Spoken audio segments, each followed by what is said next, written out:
What if I told you that one of the greatest storytellers of all time never went to college, started off in a small town, and yet shaped the way the world thinks, speaks, and dreams? Forever? This is not just history. This is a journey through heartbreak, ambition, wisdom, and timeless art. From the cobbled streets of Stratford to the grand stages of London, this is the story of William Shakespeare like you've never heard before, told not as a lecture, but as an epic of inspiration.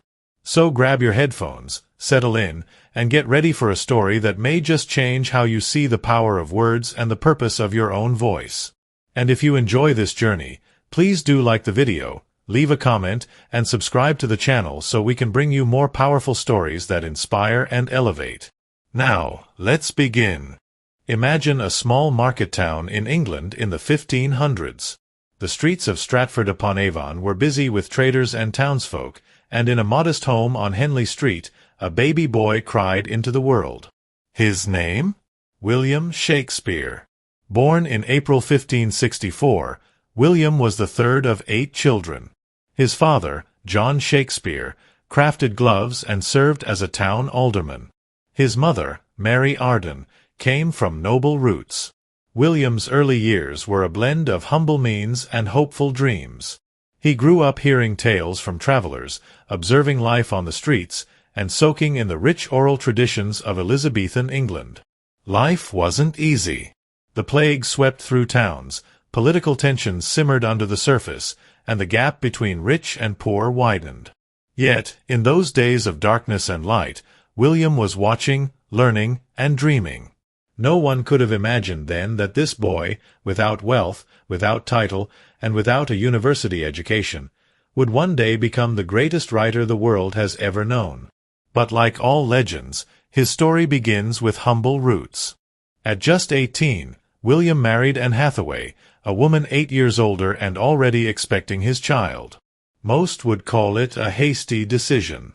But life doesn't always wait for the perfect moment.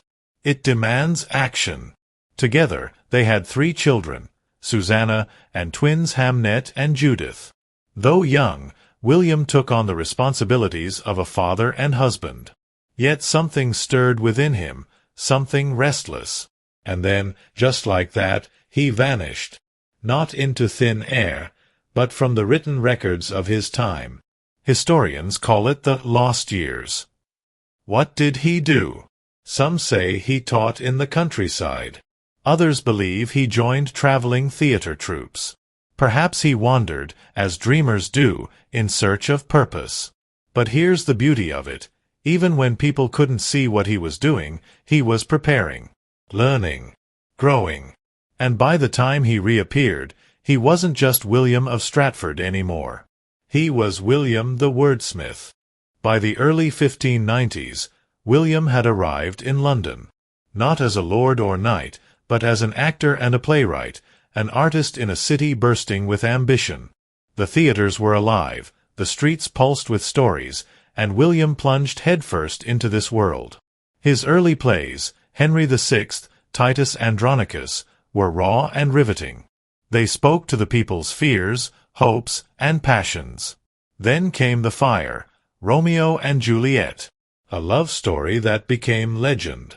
Audiences laughed, wept, and returned for more. A Midsummer Night's Dream, The Merchant of Venice, Julius Caesar, his quill danced across genres with ease. While others sought gold or power, he sought truth. Not with a sword or army, but with ink. In an era when many feared speaking their minds, Shakespeare's words became a mirror to society and a window to the soul.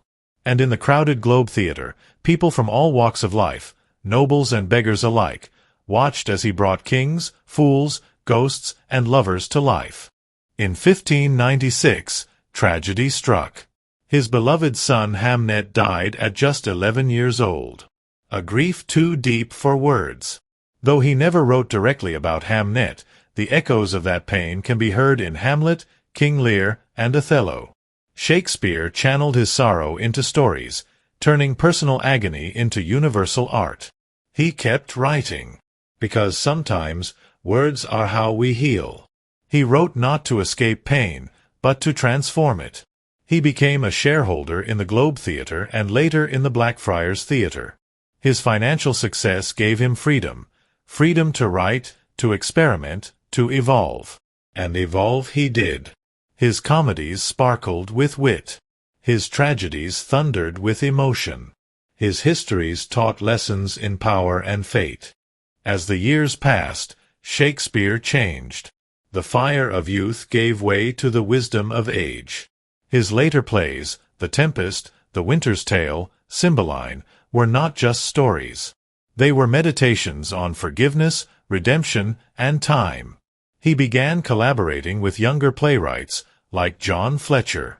It wasn't competition, it was mentorship. He passed on the torch, lighting the path for the next generation of voices. These final works reflected a softer, wiser Shakespeare, one who understood that the greatest victories are often found in peace, not war, in reconciliation, not revenge. And through all of it, he kept his feet on the ground. He invested in property, secured his family's future, and never forgot his roots. That's leadership. That's legacy. On April 23, 1616, his 52nd birthday, William Shakespeare passed away in Stratford-upon-Avon. He left behind a modest will, a loving family, and a universe of stories. He was buried at Holy Trinity Church. His gravestone reads, "Good friend, for Jesus' sake forbear to dig the dust enclosed here. Blessed be the man that spares these stones, and cursed be he that moves my bones." No statues, no gold, just words. Because he didn't need a grand tomb. His real monument was made of language, of characters, of imagination. He had given the world the greatest treasure of all, understanding. Understanding of self, of others, of life itself. After his death, two fellow actors, John Hemminga and Henry Condell, gathered his works into what became known as the First Folio. Without their effort, many of his masterpieces would have been lost forever. Over the centuries, Shakespeare's influence only grew. His plays have been translated into every major language, performed in every corner of the world, studied, quoted, celebrated. His words live on. To be or not to be. All the world's a stage. If music be the food of love, play on. You've heard them. You've felt them. Because they speak not to an age, but to the soul. From civil rights speeches to wedding vows, from political dramas to Bollywood romances, Shakespeare is everywhere. Why? Because his stories are ours. William Shakespeare taught us that greatness isn't born. It's made, word by word, choice by choice, day by day. He taught us that you don't need to be rich to be wise. That pain can become poetry. That love, when true, outlives death. That the stage of life is for everyone, and everyone plays a part. He reminded us to be bold, to speak with honesty, to write our truths, no matter how small or strange or scary they may seem. So whether you're a student, an artist, a dreamer, or just a person navigating life's many acts, remember this. It is not in the stars to hold our destiny, but in ourselves.